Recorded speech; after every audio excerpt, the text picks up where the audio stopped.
قرضوں اور جعلی امپورٹ انوائسز کی صورت میں حاصل کی۔ انہوں نے یہ بھی بتایا کہ $10 بلین تو شیخ حسینہ کے قریبی حلقے میں شامل ایک معروف تاجر نے حاصل کر لیے،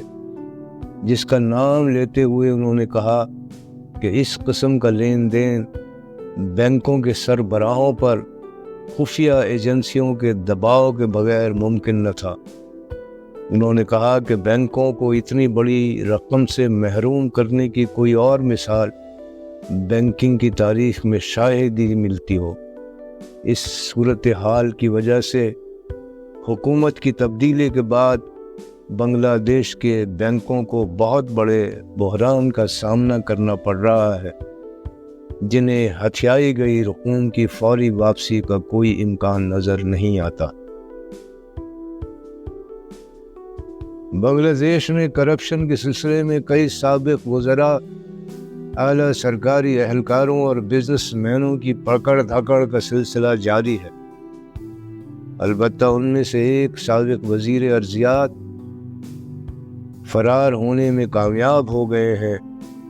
جنہوں نے بیرون ملک رقم منتقل کر کے وہاں بیش قیمت جائیدادیں بنا لی تھی۔ ان کی بیرون ملک شان و شوکت اس قدر غیر معمولی تھی کہ اس کے بارے میں بھیس بدل کر کام کرنے والی الجزیرہ ٹی وی کی ایک ٹیم نے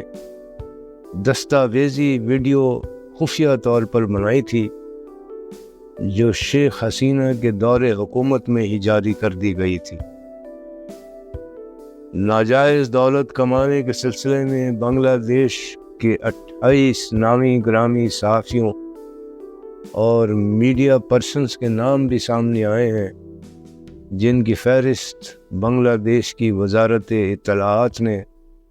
مالیاتی سراغ رساں ایجنسی کو بھجوا دی ہے، جو بینکوں میں ان کے بھاری اکاؤنٹس کے بارے میں جانچ پڑتال کر رہی ہے۔ ان میں 7 اخبارات کے ایڈیٹروں کے علاوہ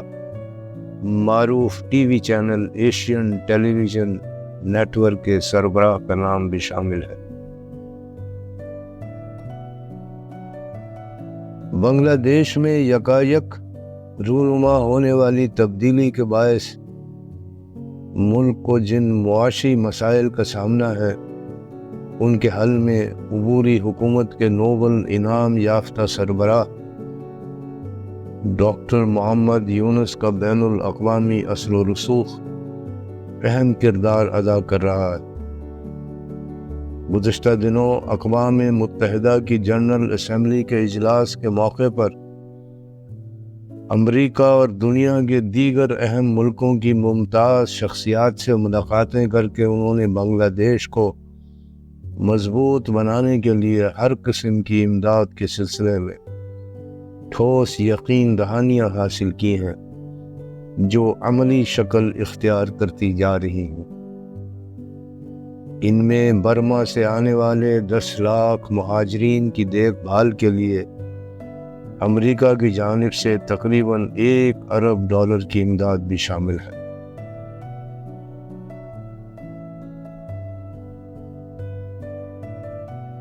بنگلہ دیش میں جنم لینے والی نئی صورتحال کے نتیجے میں بنگلہ دیش اور پاکستان کے درمیان براہ راست پروازوں کے امکانات بھی روشن ہو گئے ہیں،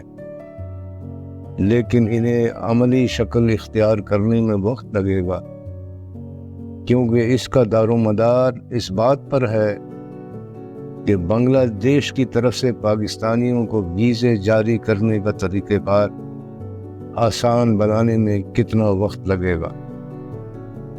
بنگلہ دیش کی عبوری حکومت اس پرانے نظام کو تبدیل کرنے کی پوری کوشش کر رہی ہے، جس کے تحت پاکستان کے لیے ویزوں کا اجرا تقریباً نہ ہونے کے برابر رہ گیا تھا، اور نوبت یہاں تک جا پہنچی تھی کہ ٹیکسٹائل کی صنعت سے وابستہ بین الاقوامی شہرت کے حامل پاکستانی صنعت کاروں کو بھی، جن کی مصنوعات کی پوری دنیا میں مانگ ہے، ویزے جاری نہیں کیے جا رہے تھے۔ اسے ایک دلچسپ اتفاق کہا جا سکتا ہے کہ سیاحت اور تجارت کے فروغ کے لیے پاکستان نے بنگلہ دیش میں حکومت کی تبدیلی سے کچھ عرصہ قبل ہی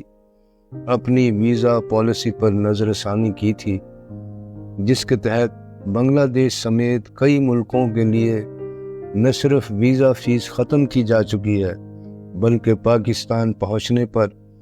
ایئرپورٹ پر ہی ویزا ملنے کی سہولت کا آغاز بھی کر دیا گیا ہے۔ پاکستانیوں کو ویزا آسانی سے جاری کرنے اور براہ راست پروازیں شروع کرنے کے سلسلے میں معاملات طے کرنے کے لیے نہ صرف بنگلہ دیش کے داخلی امور کے ایڈوائزر اور بنگلہ دیش میں پاکستان کے ہائی کمشنر کے درمیان ملاقات ہوئی ہے، بلکہ بنگلہ دیش کی بڑی پرائیویٹ فضائی کمپنی US بنگلہ ایئر لائنز کے ارباب اختیار بھی اس سلسلے میں پاکستان کے ہائی کمشنر سے مل چکے ہیں۔ US بنگلہ ایئر لائنز کی طرف سے اس معاملے میں گہری دلچسپی کی ایک وجہ یہ بھی ہے کہ ڈھاکہ اور کلکتہ کے درمیان اس کمپنی کی ہفتے میں 21 پروازیں چلا کرتی تھیں، جن میں سے صرف 7 باقی رہ گئی ہیں۔ اس کے علاوہ دہلی کے لیے اور چنوئی کے لیے بھی ڈھاکہ سے اس کی پروازیں آدھی رہ گئی ہیں۔ یہی حال بنگلہ دیش کی دیگر ایئر لائنز کا بھی ہے، جن پر بھارت سے کشیدگی کے بے حد نقصان دہ اثرات مرتب ہوئے ہیں۔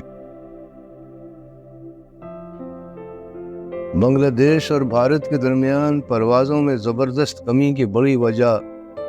بنگلہ دیشی شہریوں کو بھارت سے ویزوں کے اجراء پر پابندیاں ہیں، جو شیخ حسینہ کی حکومت کا تختہ الٹنے کے فوراً بعد لگا دی گئی تھی، اور سوائے ان ویزوں کے جو طبی وجوہات کی بنا پر جاری کیے گئے تھے، تمام دیگر ویزے معطل کر دیے گئے تھے۔ اس کے نتیجے میں بنگلہ دیش اور ہندوستان کے درمیان 90% پروازیں بند ہو گئی تھیں، جو اگرچہ رفتہ رفتہ بحال ہو رہی ہیں، لیکن ہندوستان کی جانب سے ویزے کے اجراء میں سختی سے پیش آنے کی پالیسی اب بھی برقرار ہے، جس کی وجہ سے دونوں ملکوں کے درمیان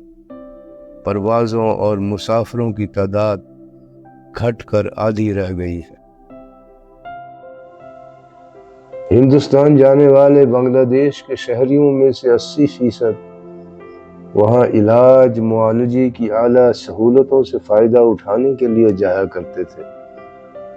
جبکہ 15% شاپنگ کے لیے جاتے تھے، جن میں سے اکثر کا رخ کلکتہ کے شاپنگ سینٹرز کی طرف ہوتا تھا، جو خریداروں کی بڑی تعداد میں اچانک کمی کے سبب آج کل ویران پڑے ہیں۔ گھومنے پھرنے کے لیے ہندوستان جانے والے بنگلہ دیش کے شہریوں کی تعداد اگرچہ شاپنگ کے لیے جانے والوں سے بہت کم، یعنی صرف 5% تھی، لیکن تناسب اتنا کم ہونے کے باوجود وہ ہندوستان آنے والے سیاحوں میں سب سے زیادہ تھے۔ ہندوستان میں گزشتہ برس دنیا بھر سے 92 لاکھ سیاح آئے، جن میں سے 20 لاکھ بنگلہ دیشی تھے۔ ان سے ہندوستان کو تقریباً $5 بلین کی آمدنی ہوئی، جو پاکستان کو اس سال سیاحوں سے ہونے والی آمدنی سے تقریباً 4 گنا تھی۔ سیاحت کے اس پہلو کو پیش نظر رکھتے ہوئے حکومت پاکستان کو نہ صرف بنگلہ دیش اور پاکستان کے درمیان براہ راست پروازیں جلد از جلد شروع کیے جانے پر زور دینا چاہیے، بلکہ سیاحت کے شعبے میں بنگلہ دیشی سرمایہ کاروں کی دلچسپی کے امکانات بھی تلاش کرنے چاہیے، جو بنگلہ دیش میں کاکسس بازار کے ساحل جیسے معروف سیاحتی مرکز میں 5 اسٹار ہوٹل قائم کر کے اسے بین الاقوامی سیاحوں کی توجہ کا مقبول مرکز بنا چکے ہیں۔